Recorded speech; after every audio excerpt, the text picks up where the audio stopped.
Good morning friends. PHW classes में आपका स्वागत है। PHW क्लासेस मैंने इसलिए शुरू करी है ताकि 11th क्लास और 12th क्लास के जो बच्चे हैं उनको हेल्प मिल सके, साथ ही साथ जो भी UPSC की या फिर कोई भी कंपटीशन एग्ज़ाम की तैयारी कर रहे हैं उनकी NCERT की कंप्लीट नॉलेज के बारे में पूरी स्टडी हो सके।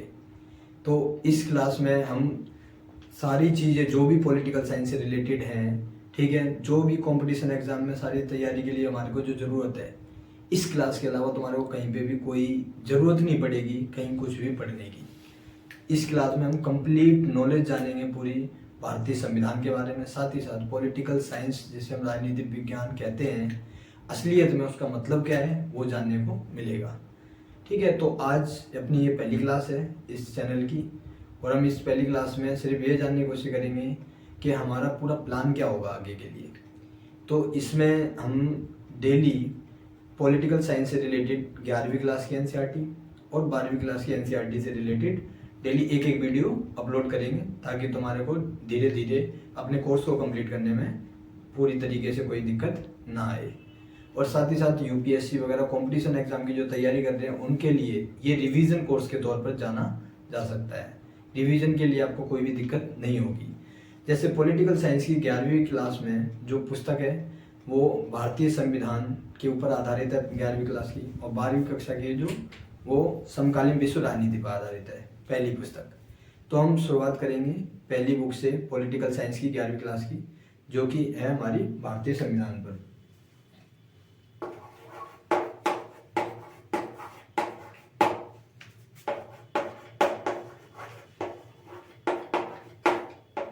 भारतीय संविधान, इंडियन कॉन्स्टिट्यूशन जिसे हम कहते हैं, आपको पता होगा, जैसे जानते होंगे थोड़ा बहुत, जैसे कि भारतीय संविधान से अभिप्राय यह है कि संविधान एक ऐसा दस्तावेज जो कि किसी भी देश का हो, चाहे वो भारत का हो चाहे किसी दूसरे देश का हो, जिसके द्वारा पूरे देश की शासन व्यवस्था को चलाया जाता है, हम उसे एक भारतीय संविधान के तौर पर जान सकते हैं।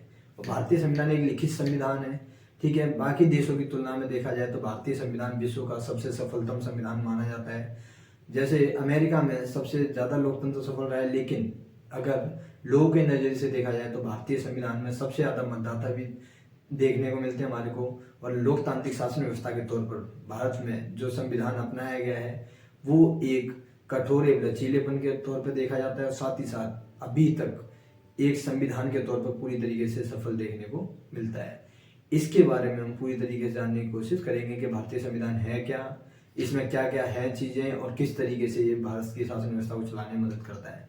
तो इसमें कुल 10 चैप्टर हैं, जिसमें सबसे पहला चैप्टर है अपना इस वाली पुस्तक का संविधान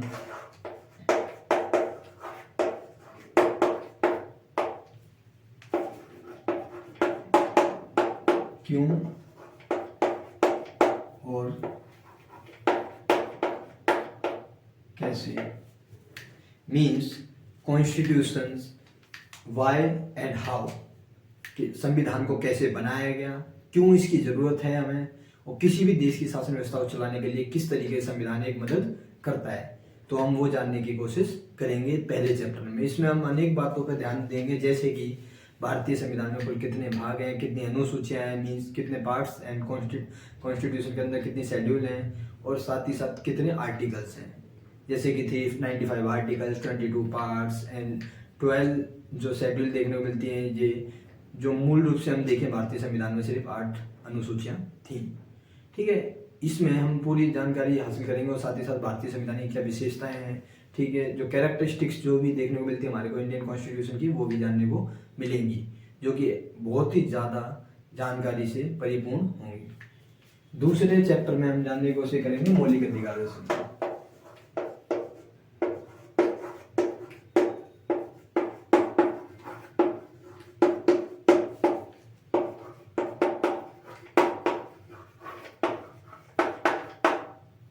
भारतीय संविधान में अधिकार किसी व्यक्ति के वे अधिकार होते हैं या वे मांगे होती हैं, सिंपल सा हम कहें तो, कि जिनके द्वारा मतलब राज्य के द्वारा उन्हें पूरी तरीके अनुमति प्रदान करी जाए, और साथ ही साथ जो लोग हैं या जनता है या समाज है उसके द्वारा भी उसे मान्यता प्रदान की जाए।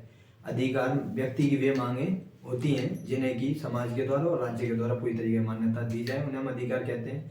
तो भारतीय संविधान में अधिकार सामान्य अधिकार भी हैं और मौलिक अधिकार भी हैं। उनमें क्या अंतर है, किस देश से हमने क्या प्रावधान लिया है मौलिक अधिकार को लेकर, और साथ ही साथ मौलिक अधिकार को लेकर न्यायपालिका की क्या भूमिका है, हम वो भी देखेंगे।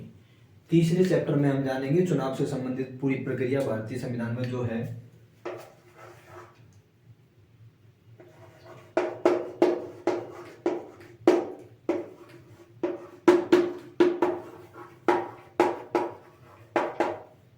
भारतीय चुनाव व्यवस्था कि भारत में जो चुनाव व्यवस्था अपनाई गई है, जो कि जैसे जो सबसे आगे वही जीते प्रणाली या first pass the post system भी कहते हैं हम इसे, कौन कौन से चुनाव के लिए इस प्रणाली का इस्तेमाल किया गया है, साथ ही साथ कौन कौन से चुनाव के लिए जो है इक्वल रिप्रेजेंटेटिव सिस्टम का इस्तेमाल किया गया है, जैसे कि हम एकल संक्रमणीय मत प्रणाली या समानुपाती प्रतिनिधि प्रणाली भी कहते हैं। और इसमें मेन हम रोल जो देखेंगे वो इलेक्शन कमीशन का देखेंगे कि इलेक्शन कमीशन के क्या वर्क्स हैं, क्या कार्य हैं, और साथ ही साथ उन पर क्या लिमिटेशंस हैं, और कौन कौन से रिफॉर्म्स की नीड है हमारे को भी हमारे भारतीय चुनाव व्यवस्था में, आखिर में हम वो जानने की कोशिश करेंगे। चौथे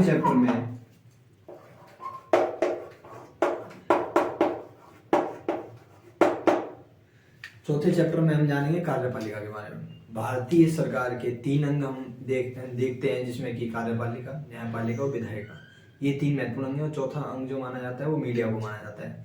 ये इंडियन गवर्नमेंट के 4 पिलर्स माने जाते हैं, मीन्स चौथा स्तंभ जो है वो मीडिया है। उसमें से जो विधायिका है वो कानून बनाने का कार्य करती है, साथ ही साथ कार्यपालिका जो है वो उसे लागू करने का कार्य करती है, और न्यायपालिका दोनों में अगर कानून में कोई हमारे को विवाद देखने को मिलता है तो उसको निपटाने का कार्य करती है। इन तरीके से हम तीनों को देखते हैं। तो सबसे पहले हम जानेंगे कार्यपालिका के बारे में। कार्यपालिका है क्या, एग्जीक्यूटिव का मतलब क्या होता है, और एग्जीक्यूटिव के क्या वर्क्स हैं, और इसमें कौन कौन से जो पार्ट्स हमारे को देखने को मिलते हैं, क्या प्रेसिडेंट का रोल है, राष्ट्रपति का, और साथ ही साथ कार्यपालिका कितने प्रकार की होती है, किस किस देश में कौन कौन से प्रकार की कार्यपालिका अपनाई गई है। अगले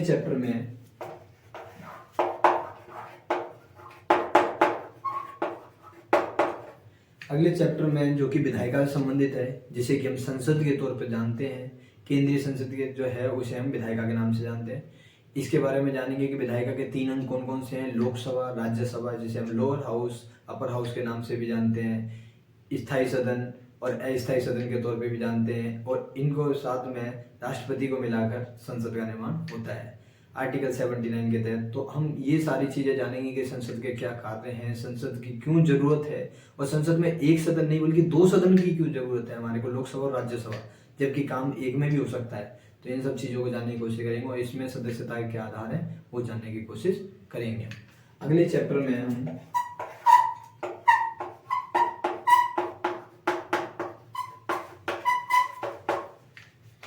जो अगला चैप्टर है न्यायपालिका, जुडिशरी, 2 अंगों के बारे में हम बात करने के बाद, कार्यपालिका विधायिका के बारे में बात करने के बाद, जो तीसरा अंग है न्यायपालिका, जिसे जुडिशरी के तौर पे जानते हैं, कि हर व्यक्ति को अपने जीवन में एक न्याय की उम्मीद होती है, उस न्याय को दिलवाने का जो कार्य करती है वो जुडिशरी करती है।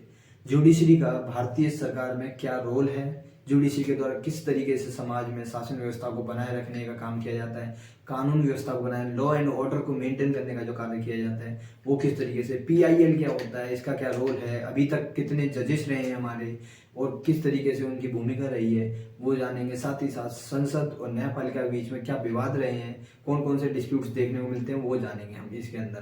तो ये जो 6 चैप्टर हैं ये बहुत ही इम्पोर्टेंट है, एक आधारशिला के तौर पर कहें तो एक बेस होता है किसी भी व्यक्ति के लिए, या कोई भी स्टूडेंट है जो एस्पिरेंट है किसी भी कंपटीशन एग्जाम का, अगर उसे पॉलिटिकल साइंस पढ़नी है या कंपटीशन एग्जाम में जो भी कुछ आता है पॉलिटिकल साइंस से, उन एग्जाम्स के अंदर जो भी देखने को मिलेगा वो इन 6 चैप्टर से बहुत कुछ देखने को मिलता है। अगर NCERT कम्प्लीटली तुम पढ़ना चाहते हो तो इससे बेस्ट कुछ भी नहीं है।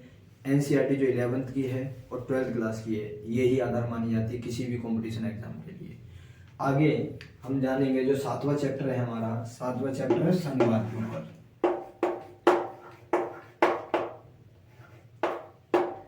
संघवाद मतलब फेडरलिज्म।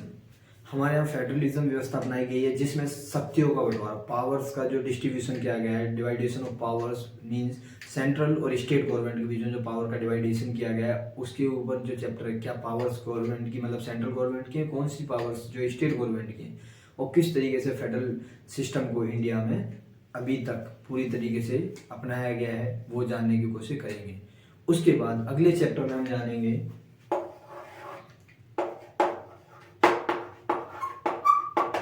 स्थानीय शासन के बारे में। स्थानीय शासन means local governance. Local governance में आप जानते हो जैसे पंचायत और एमसीडी, शहरों में हम एमसीडी के तौर पे देखते हैं, और वही जो चीज़ देखने को मिलती है हमारे को विलेज एरिया में या रूरल एरिया में हमारे को जो देखने को मिलती है वो देखने को मिलती है हमारे पंचायत के रूप में, जिसमें एक मुखिया होता है, ठीक है, उसके क्या क्या कार्य होते हैं और वो सारी चीज़ों को हम जानने की कोशिश करेंगे कि स्थानीय शासन लोकल गवर्नेंस का मतलब क्या होता है, इसके लिए क्या एज क्राइटेरिया है, किस तरीके से एक व्यक्ति इसमें अपनी भूमिका निभा सकता है। तो ये प्रमुख 8 चैप्टर हैं जो इसके हैं। उसके बाद 9वां चैप्टर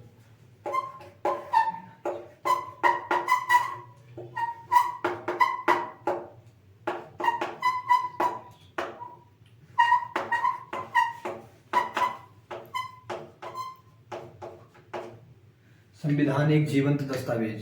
संविधान किस तरीके से अभी तक हमारा कभी टूटा नहीं है। बाकी देशों का जैसे नेपाल का या अदर कंट्रीज का संविधान कई बार टूटा है। नेपाल का 5 बार, जैसे 48 में, 51 में, 59 में, फिर उसके बाद 62 में और 1990 में 5 बार संविधान टूटा। उसके बाद भी राजतंत्र खत्म नहीं हुआ।